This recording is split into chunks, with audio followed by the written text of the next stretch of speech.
Hello po, good morning po sa ating lahat. Welcome back na po sa ating YouTube channel. For today's video, atin pong pag-uusapan kung paano po natin aalagaan yung mga bagong anak na biik po mga kaibigan. So kayo po ay mahilig po sa paglaga ng mga baboy o kahit anong hayop pangkabuhayang pang-agrikultura, mag-subscribe lang kayo sa aking YouTube channel. Ryan Patinio Agri Farming, Family and Kitchen Adventures.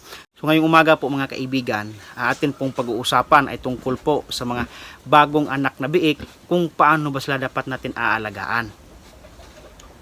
Kapag yung ating inahing baboy po mga kaibigan ay nababantayan po natin na nasa range of normal date of delivery na po siya na 109 to 119 days, dapat obserbahan natin ang mabuti para mabantayan po natin kung kailan po manganganak yung ating inahing baboy. Kapag atin na pong naoobserbahan na nagli-labor na po yung ating mga inahing baboy, atin pong i-prepare yung mga gamit po para po sa mga biik habang sila po'y ipinapanganak na po. Dapat po kapag nanganak na po yung ating inahing baboy, atin pong i-assess yung ating inahing baboy habang kanya pong iniluwal yung mga biik mula po sa kanyang puwerta.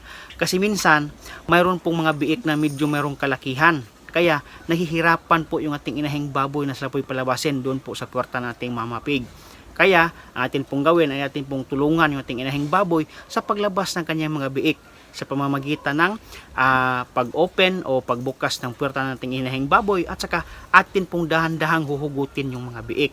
Pagkatapos nating mahugot yung mga biik, atin pong punasan yung kanilang mukha, lalong-lalo na doon po sa kanilang mga ilong po mga kaibigan. Kasi po, mayroon pong mga secretions doon na mga malalapot na secretion na naka-block doon po sa nose rails ng ating bagong anak na biik. Dapat nating punasan yan para mawala po yung mga secretion doon sa kanyang ilong para magkaroon ng proper oxygenation yung ating mga biik.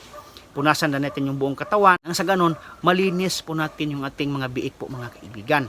And then, atin pong ilagay dito po sa parang kuna o yung maliit na lalagyan yung mga biik habang hinihintay po natin na ilabas lahat po yung kanyang mga kapatid. Pwede rin after natin siyang napunasan, pwede din natin silang ipapadede doon sa ating inahing baboy habang nanganganak para mas lalong ma-stimulate yung kanilang milk production at saka mas lalong ma-stimulate yung kanilang uterine contraction para mas lalong mapadaling mapalabas yung kanyang mga biik na nandoon pa sa loob ng kanilang tiyan.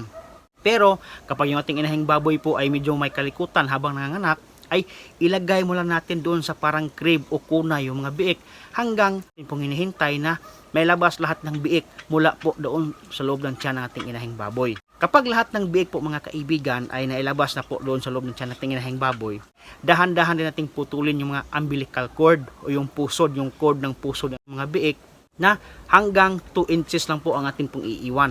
Huwag po tayong mag-iwan ng masyadong maliit at huwag po tayong mag-iwan na masyadong mahaba. 1 to 2 inches lang po mga kaibigan para mas madali po siyang maghilom. Pwede po natin maglagay tayo ng tali doon po sa ating pinutulan na pusod o pwede din natin wag na nating lagyan kasi po maghihilom din po yung pusod nila habang sila po lumalaki po mga kaibigan.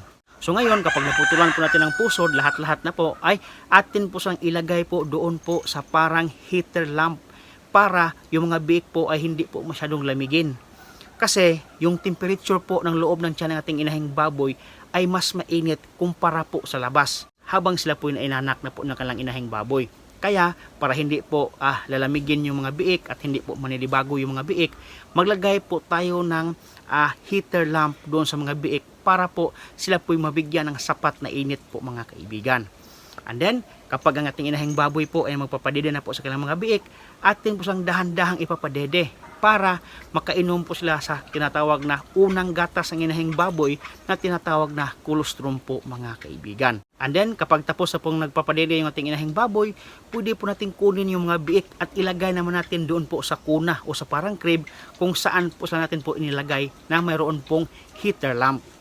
Hanggang 3 araw po yung ating gagawin mga kaibigan para mabigyan nating sapat ng lakas yung mga biik nang sa ganun ay hindi po sila madaganan or maapakan ng kanilang mga inahing baboy habang sila nasa loob ng farrowing pen po mga kaibigan. So yan po yung ating vlog ngayon. Asa na naman po ako nakapagbigay sa inyo ng konting kaalaman po kung paano alagaan ang mga bagong anak na biik po mga kaibigan. Hanggang dito lang po at maraming salamat po sa inyong panonood. Happy farming po mga kaibigan. See you next time.